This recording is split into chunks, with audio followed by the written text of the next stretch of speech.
the problem of divorce, defends divorce as a protection to monogamous love and one of the means of preventing infidelity and prostitution. You will hear sermons and read newspaper editorials about the divorce evil, and you will find that to the preacher or editor this evil consists of the fact that more and more people are refusing to stay unhappily married. It does not interest these moralizers if the statistics show that it is women who are getting most of the divorces, and that the meaning of the phenomenon is that women are refusing to continue living with drunken and dissolute men. To the clergy, the breaking of a marriage is an evil per se, and regardless of circumstances. They know this because God has told them so, and in the name of God, they seek to keep people tied in sex unions which have come to mean loathing instead of love. Now, I will assert it as a mathematical certainty that a considerable percentage of marriages must fail. It is essential to progress that human beings should grow, both mentally and spiritually, and manifestly they cannot all grow in the same way. If they grow differently, must they not sometimes lose the power to make each other happy in the marital bonds? Who does not know the man who masters life and becomes a vital force, while his wife remains dull and empty? If such a man changes wives, the world in general denounces him as a selfish beast. But the world does not know, nor does it care about, those thousands of men who, not caring to be branded as selfish beasts, fulfill the needs of their lives by keeping mistresses in secret.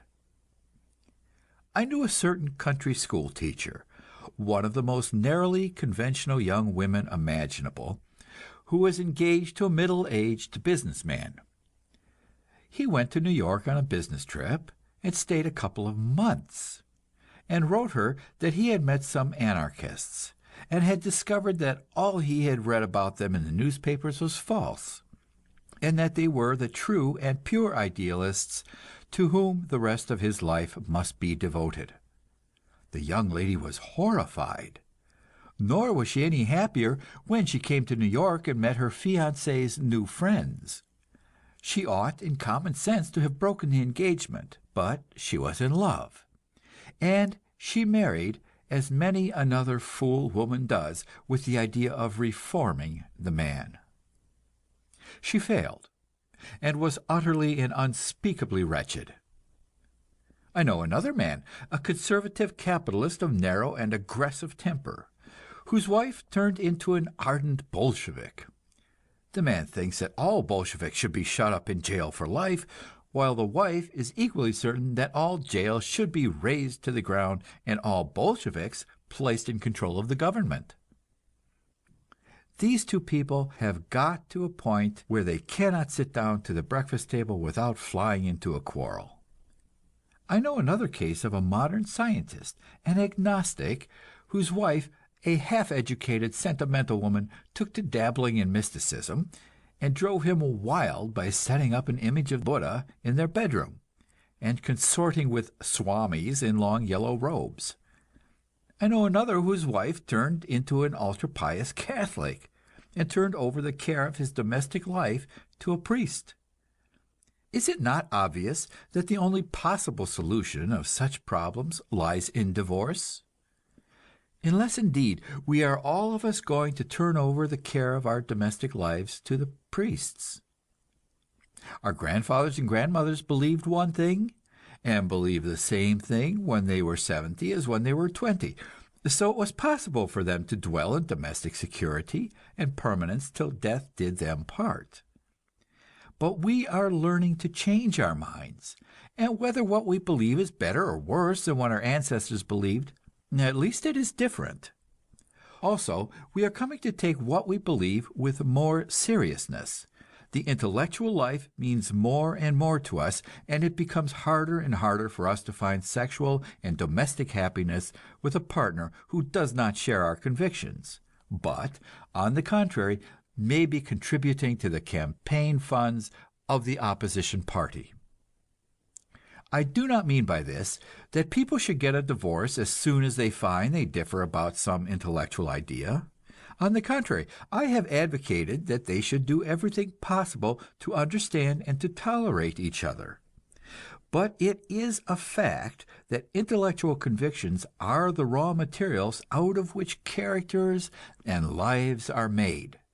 And it is inevitable that some characters and lives that fit quite well at 20 should fit very badly at 30 or 40. When we refuse divorce under such circumstances, we are not fostering marriage, as we fondly imagine. We are really fostering adultery. It is a fact that not one person in 10 who is held by legal or social force in an unhappy sex union will refrain from seeking satisfaction outside. And because these outside satisfactions are disgraceful, and in some cases criminal, they seldom have any permanence. Therefore, it follows that strict divorce laws, such as the clerical propaganda urges upon us, are in reality laws for the promotion of fornication and prostitution. There's a short story by Edith Wharton, in which the divorce evil is exhibited to us in its naked horror. The story, called The Other Two, in the volume The Descent of Man. A society woman has been divorced twice and married 3 times, and by an ingenious set of circumstances, the woman and all 3 of the men are brought into the same drawing room at the same time. Just imagine, if you can, such an excruciating situation. A woman, her husband, and 2 men who used to be her husbands, all compelled to meet together and think of something to say. I cite this story because it is a perfect illustration of the extent to which the divorce problem is a problem of our lack of sense. Mrs. Wharton will, I fear, consider me a very vulgar person if I assert that there is absolutely no reason whatever why any of those 4 people in her story should have had a moment's discomfort of mind, except that they thought there was. There's absolutely nothing to prevent a man and woman who used to be married from meeting socially and being decent to each other, or to prevent 2 men from being decent to each other under such circumstances. I would not say that they should choose to be intimate friends, though even that may be possible occasionally. I know, because I have seen it happen. In Holland, I met a certain eminent novelist and poet, a great and lovable man. I visited his home and met his wife and 2 little children, and saw a man and woman living in domestic happiness. The man had also 2 grown sons, and after a few days he remarked that he would like me to meet the mother of these young men. We went for a walk of a mile or so, and met a lady who lived in a small house by herself, and who received us with a friendly welcome, and talked with us for a couple of hours about music and books and art. This lady had been the writer's wife for 10 years or so, and there had been a terrible uproar when they voluntarily parted. But they had refused to pay attention to this uproar. They understood why they did not wish to remain husband and wife any longer, but they did not consider it necessary to quarrel about it, nor even to break off the friendship which their common interests made possible. The 2 women in the case were not intimate, I gathered, but they frequently met at the homes of others, and found no difficulty in being friendly. I suggest to Mrs. Wharton that this story is at least as interesting as the one she has told, but I fear she will not care to write it, because apparently she considers it necessary that people who are well bred and refined should be the helpless victims of destructive manias. End of chapter 46. Chapter 47. The restriction of divorce discusses the circumstances under which society has the right to forbid divorce or to impose limitations upon it. We have quoted the old maxim, "Marry in haste and repent at leisure," and we suggested that parents and guardians should have the right to ask the young to wait before marriage, and make certain of the state of their hearts.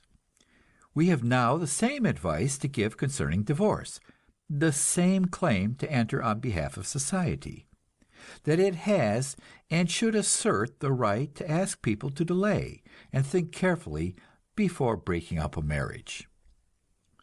What interest has society in the restriction of divorce? What affair is it of any other person if I choose to get a divorce and marry a new wife once a month? There are many reasons, not in any way based upon religious superstition or conventional prejudice. In the first place, there are or may be children, and society should try to preserve for every child a home with a father and a mother in it. Second, there are property rights, of which every marriage is a tangle, and the settlement of which the law should always oversee. Third, there is the question of venereal disease, which society has an unquestionable right to keep down by every reasonable restriction upon sexual promiscuity. And finally, there is the respect which all men and women owe to love. It seems to me that society has the same right to protect love against extreme outrage as it has to forbid indecent exposure of the person on the street. There is in successful operation in Switzerland a wise and sane divorce law based upon common sense and not upon superstition. A couple wish to break their marriage, and they go before a judge, and in private session, as to a friendly advisor, they tell their troubles. He gives them advice about their disagreement, and sends them away for 3 months to think it over. At the end of 3 months, if they still desire a divorce, they meet with him again. If he still thinks there is a chance of reconciliation, he has the right to require them to wait another 3 months. But if at the end of this second period they are still convinced that the case is hopeless and that they should part, the judge is required to grant the divorce. You may note that this is exactly what I have suggested concerning young couples who become engaged. In both cases, the parties directly interested have the right to decide their own fate, but the rest of the world requires them to think carefully about it and to listen to counsel. Except for grave offenses, such as adultery, insanity, crime, or venereal disease, I do not think that anyone should receive a divorce in less than 6 months. Nor do I think that any personal right is contravened by the imposing of such a delay. Next, what are we going to say to the right, or the claim to the right, on the part of a man or woman to be married once a year throughout a lifetime? In order to illustrate this problem, I will tell you about a certain man known to me. In his early life, he spent a couple of years in a lunatic asylum. He lays claim to extraordinary spiritual gifts and uses the language of the highest idealism known. He is a man of culture and good family, and thus exerts peculiar charm upon young women of refinement and sensitiveness.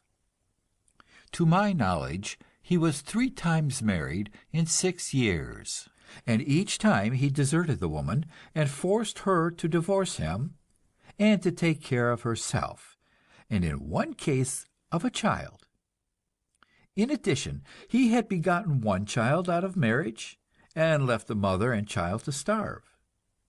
For 10 years or so I used to see him about once in 6 months, and invariably he had a new woman, a young girl of fine character, who had been ensnared by him and was in the agonizing process of discovering his moral and mental derangement. Yet there was absolutely nothing in the law to place restraint upon this man. He could wander from state to state, or to the other side of the world, preying upon lovely young girls wherever he went. This particular man happens to call himself a radical, but I could tell you of similar men in the highest social circles, or in the political world, the theatrical world, the sporting world. They are in every rank of life, and are just as definitely and certainly menaces to human welfare and progress as pirates on the high seas or highwaymen on the road. nor are they confined to the males. The world is full of women who use their sex charms for predatory purposes, and some of them are far too clever for any law that you or I can contrive at present.